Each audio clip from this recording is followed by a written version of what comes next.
Okay, remember that they're changing my voice. So in part one, I talked about how the smoke from their torment will rise forever and ever. Okay? That part's key. Their torment continues into the afterlife. So if the earth is ever destroyed, a place for the rot, okay, what made the earth rotten and evil and corrupt and defiled, is going to continue to exist. So the earth is the top layer of it. When people die, they go to what you might consider the source of it, outside of God, right? A place for rotten people, for filth and evil and rot. Okay. And this is why a lot of Satanists, they often present themselves in a way that looks like they're rotting their body on purpose. They're trying to go to that place of rot. That's their argument, because they're crazy or something. I also connected it to the chaos and desolation, right? The burning lake of fire. I connected it to Revelation 14 and Revelation 20, which both tell us that the rebels and the devil and the beast, etc., they all go to eternal punishment, right? Revelation 19, Revelation 20, and Revelation 14, which says, yes, all of you people who have accepted the boundaries of the governing class, especially through their churches, that you're going to suffer forever in a state of extreme disgrace and punishment. Because he who formed eyes sees, and he who made pain can make rebels suffer. We see in Isaiah 34, it says God is trying to uphold Zion's cause. He's angry with all nations. He's going to make them all suffer, right? And he's trying to uphold Zion's cause. So everyone's suffering from the rich person who's famous on TV, who makes a fool of himself and feels guilty for ripping people off and knows that he's one day going to face judgment, to the poor person, the poorest person, the middle class. They're all suffering to some degree. But it's not enough, because their guilt is great. And we see that in Isaiah 24. It says, so heavy upon it is the guilt of its rebellion, that the earth sinks never to rise again. So the earth, the essence of the spiritual realm that the wicked exist in a realm which is a realm of rebellion. Okay, because they're on the path and way of rebellion, going to the source of rebellion, if you will, or going to the place where rebels go, the pit. Okay, caught in this trap and the snare of rebellion. They're slaves to rebellion, and which is sin. And so they're going to this place that God has allocated for them, because that's the completion of justice. Again, a huge part of this is Isaiah 28:17, where righteousness and justice are the measuring line and plume line, the scale, the measure, what have you. So in order for justice to be complete and God's exalted by his acts of justice, people have to suffer forever because of the nature of their crime, our crimes against God and the souls of people, and so on and so forth. Whoever doesn't gather with me scatters, and is guilty of rebellion and scattering the children of God. And you see in the Bible, it talks about how when the Israelites were being punished, for example, they were scattered.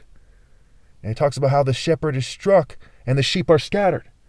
So instead of scrambling to obey God through me and get people to rally to me, people are doing things in a way that is causing me to have physical harm, mental hardship, what have you. And people are not rallying. Instead, they're scattering. Okay. I'm going to have to go over time a little bit in this video. This is important here. So in Isaiah 34, it talks about how their kingdoms will be worthless, right? Their kings won't have anything worthwhile to be called a kingdom. And their princes will vanish away, that they will have no hope for the future, right? As it says in Psalms, the offspring of the wicked will perish. So they won't have any offspring that are going to be true kings, and their land that they live in is going to be less than the Simpsons mixed with the Jetsons mixed with Dracula or something. Just pitiful, evil, disgusting, stupid, fantasies, delusions, confusion, stupidity. Okay. Now, a very key part as well is in Revelation 6, where it says, how long, sovereign Lord, holy and true, till you judge the inhabitants of the earth and avenge our blood? And what are they told? They're told to wait till the full number of their fellow servants has been killed. Isaiah 57, where it says the righteous are taken away.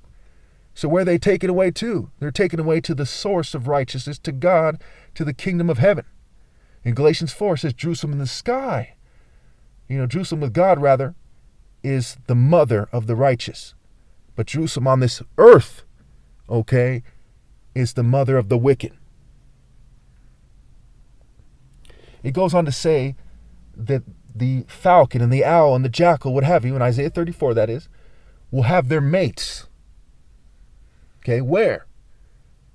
Okay, well, not necessarily here on earth, right? Falcons might go extinct, jackals might go extinct. They become unnatural, which is another way for them to go extinct. Once the system hacks their brain too much or interferes with their reproductive cycle too much, they're no longer jackals and falcons, and they're abominations. What it's talking about is the spirit of the jackal and the falcon.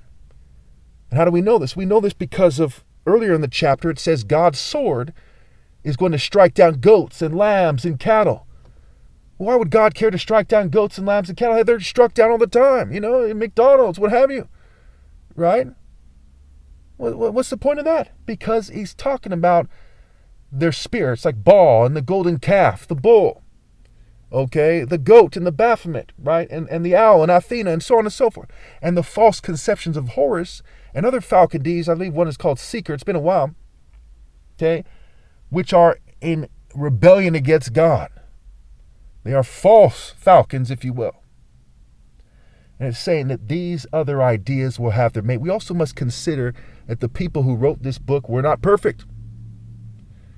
And some of them probably didn't like the Royal African Falcon Martial Art Order. That's why it's not in the book. Not in the book in a way that's very pronounced. There's something in Isaiah about Cushites, being compared to angels, if you read between the lines. There's something in Nahum, there's something in Genesis, but they don't really pronounce it. And so that's part of why they explain it the way they do. I'm going to have to end it here. I don't want to go way over time.